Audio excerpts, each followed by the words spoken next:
Nicolás Maduro is expected to appear in federal court in New York today. That's where we're starting the 7 from the Washington Post. I'm Hannah Jewell. It's Monday, January 5th. Let's get you caught up with today's 7 stories.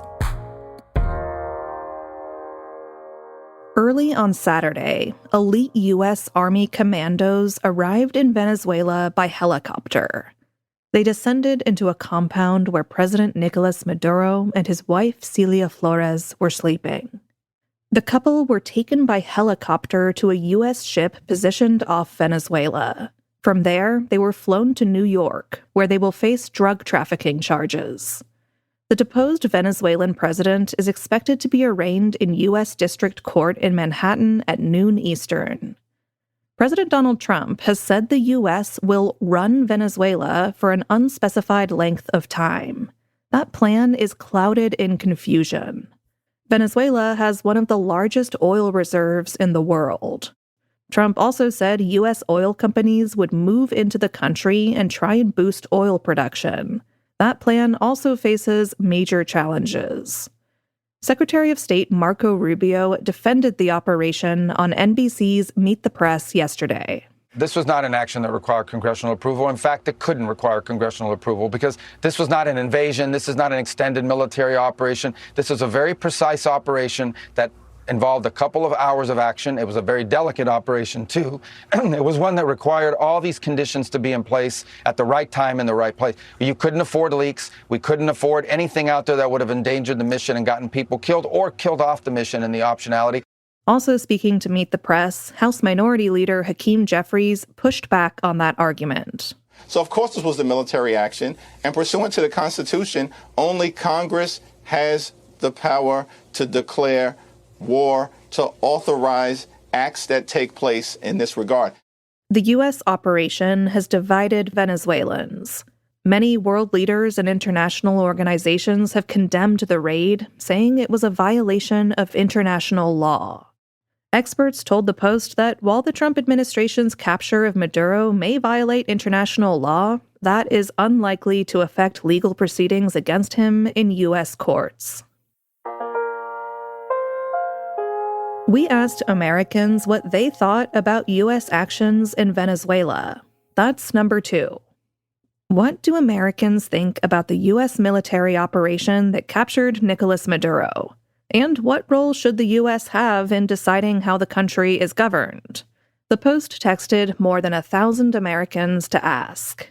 The Post poll found that Americans are almost evenly split between approval and disapproval of the U.S. sending forces to capture Maduro, though most say the operation should have required congressional approval. The public is also skeptical about the U.S. taking control of Venezuela's government or deciding its leadership.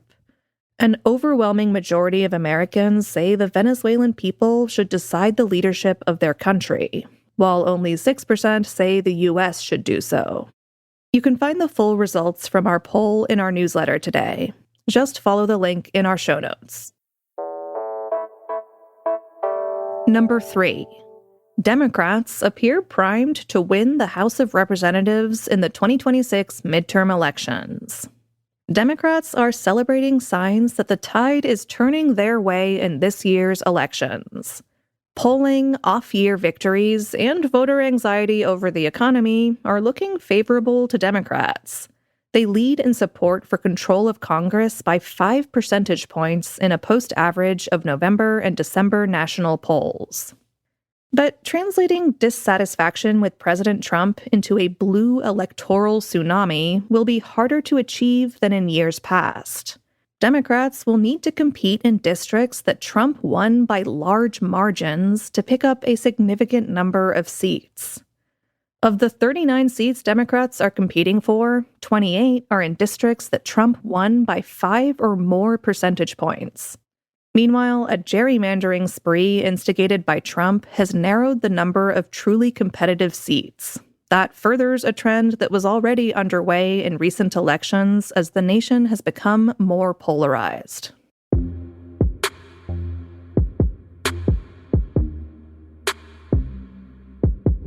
Number 4. The Secret Service is planning one of the most ambitious hiring efforts in its history. The Secret Service wants to hire 4,000 new employees by 2028. The plans are in place to ease strain on the current workforce. Some Secret Service employees are already facing burnout after the loss of experienced colleagues, and more will be eligible to retire before 2028. That shift comes during a key year for the agency. In 2028, the Secret Service will have the task of keeping people safe during the presidential election and the Olympic Games. Hiring is also a challenge. The agency faces a shortage of qualified candidates, and potential recruits must go through a long training and vetting process. Meanwhile, ICE, another big law enforcement agency, is also competing for staff.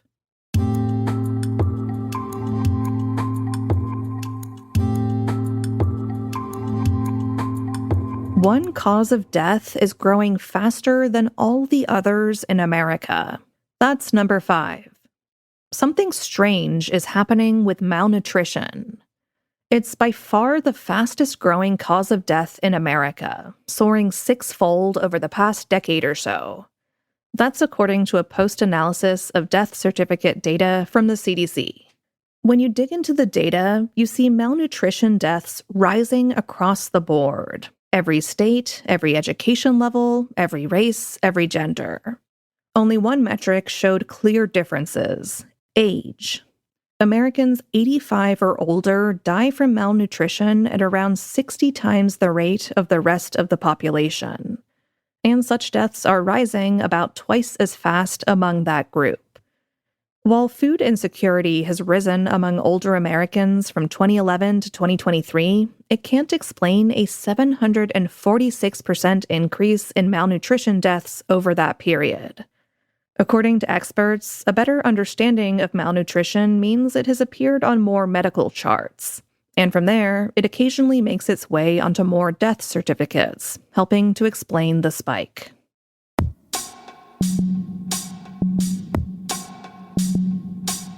The NFL playoffs are set. That's number 6. Lovers of American football will know that the playoffs start Saturday. The Denver Broncos in the AFC and the Seattle Seahawks in the NFC are the number 1 seeds. They'll each have a first-round bye and home field advantage through the conference championship games if they advance that far. You can find the full bracket in our newsletter today, with the 12 other teams in action next weekend. Then, next month, Super Bowl 60 is on February 8th at Levi's Stadium in Santa Clara, California. Puerto Rican singer and rapper Bad Bunny is scheduled to perform the halftime show. Number 7 is good news for anyone who spent New Year's Eve dancing. It could cut your dementia risk. A study found that people who danced more than once a week had a 76% lower chance of dementia than those who did so rarely. That could be because dancing combines some of the most important factors that are associated with longevity: exercise, creativity, balance, and social connection. When you dance, you're doing several things: matching a rhythm, remembering steps or making them up, navigating space, and maybe even responding to a partner. While more studies are needed, it seems like the cognitive multitasking associated with getting on down may give your brain the right type of workout. So feel free to have a little dance to our outro music today.